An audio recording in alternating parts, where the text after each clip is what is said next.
Hello, hi guys! Magandang hapon sa inyo lahat. This is Chimpo Masagarichano, a faith healer, also mata reader. So ngayong hapon na tatingnan natin ang nagsasabihin sa inyo ng ating mga gabay. This is a weekly gabay for the month of September 16 hanggang September 22 for the sign of Taurus. So, Taurus, welcome to my channel. Ano kayang messages, advices, and spirit guides ang ating masasaga for today's video?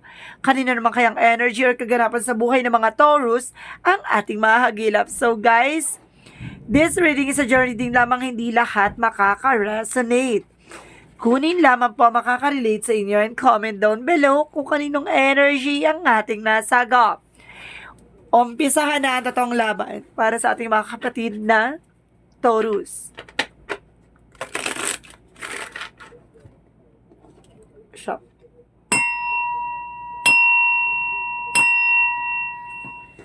So, shuffle lang tayo ng very light para mas lakado at mas mga pasabaw daw.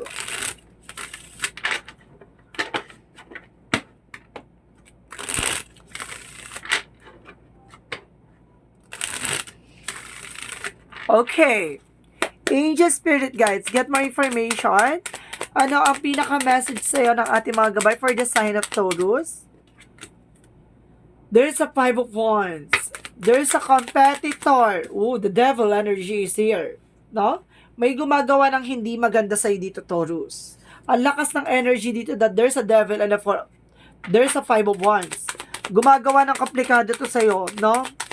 There's a teamwork na talagang itong mga tao na to talagang dinadasalan ka at ginagawan ka ng black magic.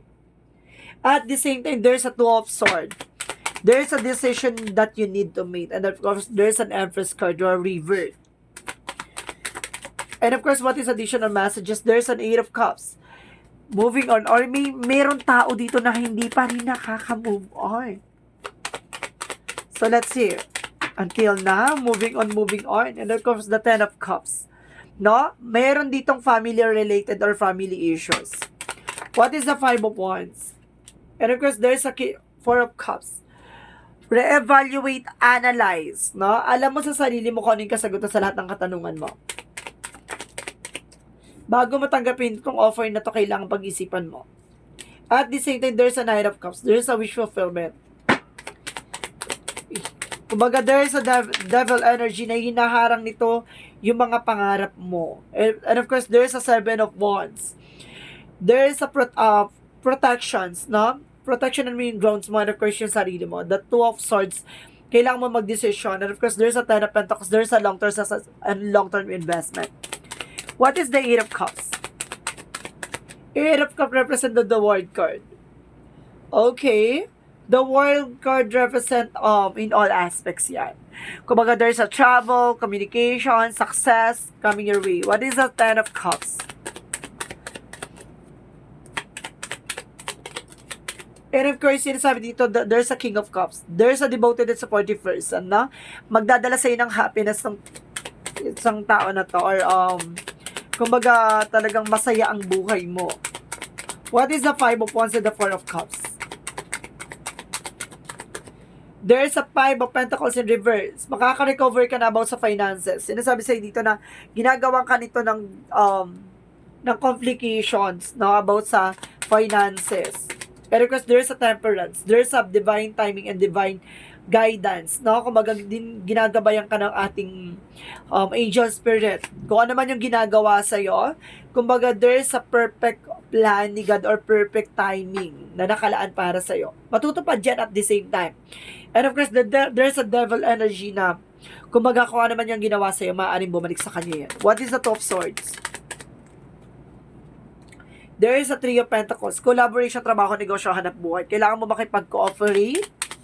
What is the Empress card? What is the Ten of Pentacles? There's a the Moon. There's a revelation. Marami kang malalaman at marami kang matutuklasan. What is the Eight of Cups? What is the Eight of Cups?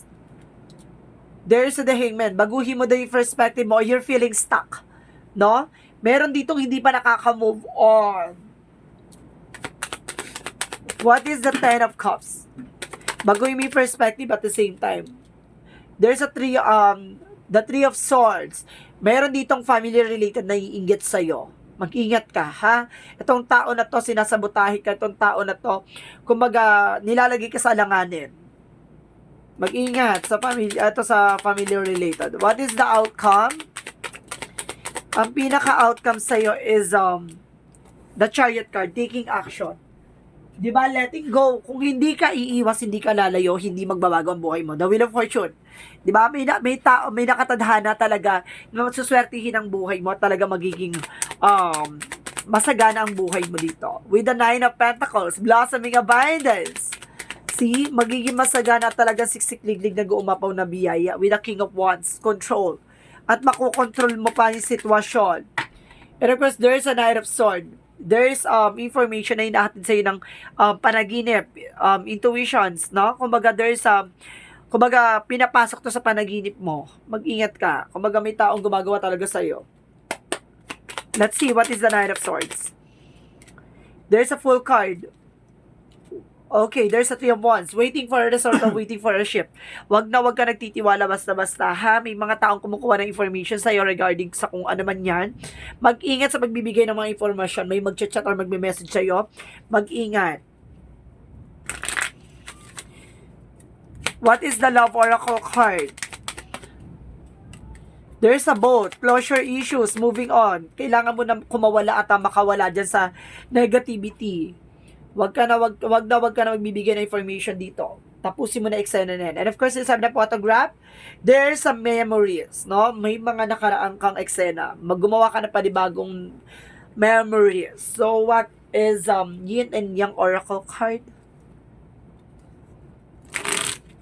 What is a Yin and Yang Oracle card? Okay, there's an alchemy, ancestors, no? Guides. May gumagabay sa yung mga mahal mo sa buhay na yumao na. And of course, there's sabotage. Mag-ingat ka. Sasabotahin ka dito. And of course, there's an winter rebirth, no? Kailangan mo ulit buhayin yung sarili mong eksena, no? Or kailangan mo magbukas ng negosyo, trabaho, negosyo, hanap buhay, gano'n. Kailangan mong magkaroon ng rebirth. At the same time, there's an acceptance, pagtanggap. May mga bagay na hindi mo mababago. And of course, there's a gratitude.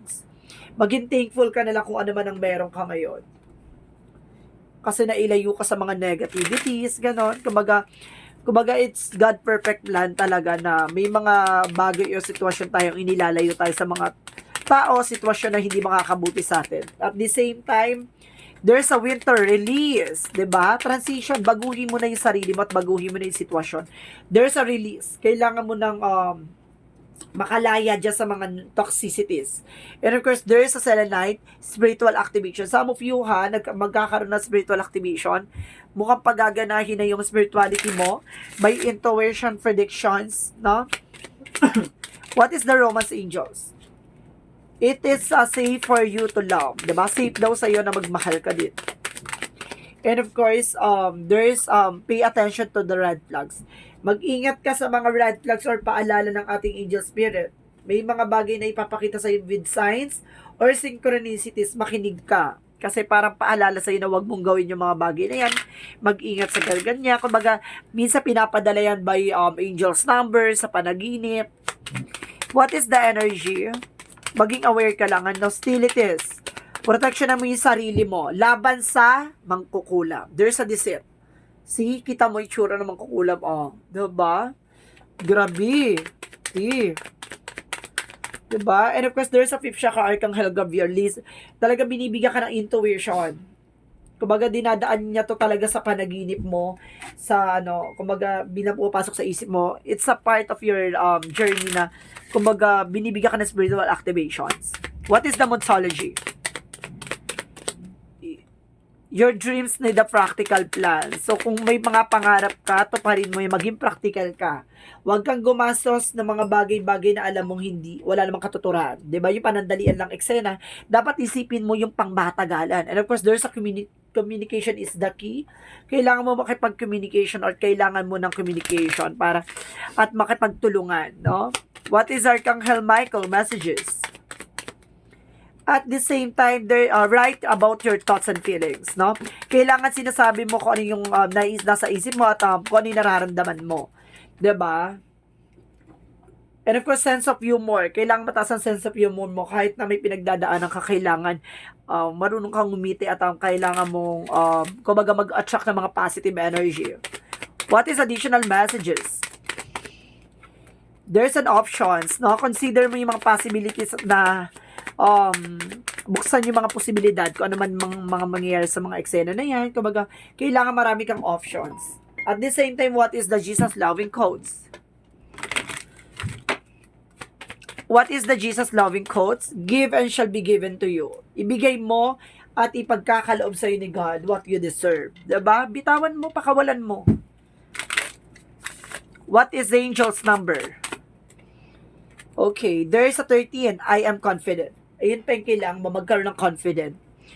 You are a conscientious worker with a knack for coming up with a creative ideas and turning them into something real, and an optimistic but practical outlook keeps your determined and on a track as you work steadily towards our goals. So, ibig sabihin dito, kung ano talaga yung gusto mong gawin sa buhay mo, talaga mag-focus ka doon, maging confident ka doon na magagawa mo yung mga bagay na yan. 'Di ba? Huwag ka matakot sa mga posibilidad. Just accept the fact na kayang-kaya mong gawin. What is the messages of life? All that is. So, let's see. Today, I notice the love, the powers of my life. I see that each tiny part of the universe is an expression of the love, and I am aware of the presence of God in all things. I open myself up the magic. I marvel at the splendor of all that is, of which I am truly a part. See?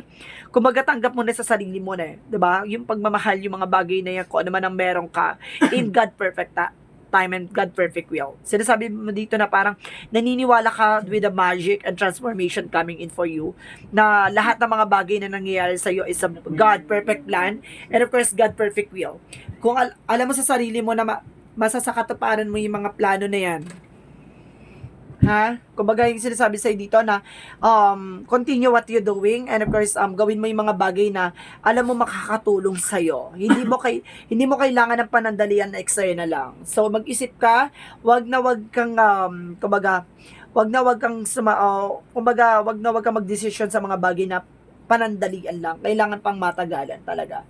No, ibig sabihin, nandito rin tayo sa 5 of Wands, and of course, the 5 of Pentacles in reverse, na nagkaroon ka rin ng problema dati sa financial issues. Nagkaroon ng failure or something na obstacle. Sinasabi sa'yo dito na kailangan mong maging aware. And the 4 of Cups na sinasabi sa'yo dito na bago ka gumastos o bago ka gumawa ng isang bagay, kailangan isipin mo muna na kaya ba siya or hindi ba siya sira sa mga plano mo, sa mga bagay-bagay na gagawin mo. Be wise and practical. Kailangan maging practical ka na at wise ka na, 'di ba? And of course, this is a weekly gabay for the month of September 16 hanggang September 22 for the sign of Taurus. This reading is a general reading lamang, hindi lahat makaka-resonate. Kunin lamang pa makaka-relate sa inyo. And comment down below kung kaninong energy ang ating nasagap. And of course, comment down below your full name, birthday, and of course, yung location mo kung asang ka ngayon. Para sa susunod na reading, baka energy mo na ang ating mahagilap at masagap. Maraming salamat, guys, and see you in the next video. Bye-bye and babush!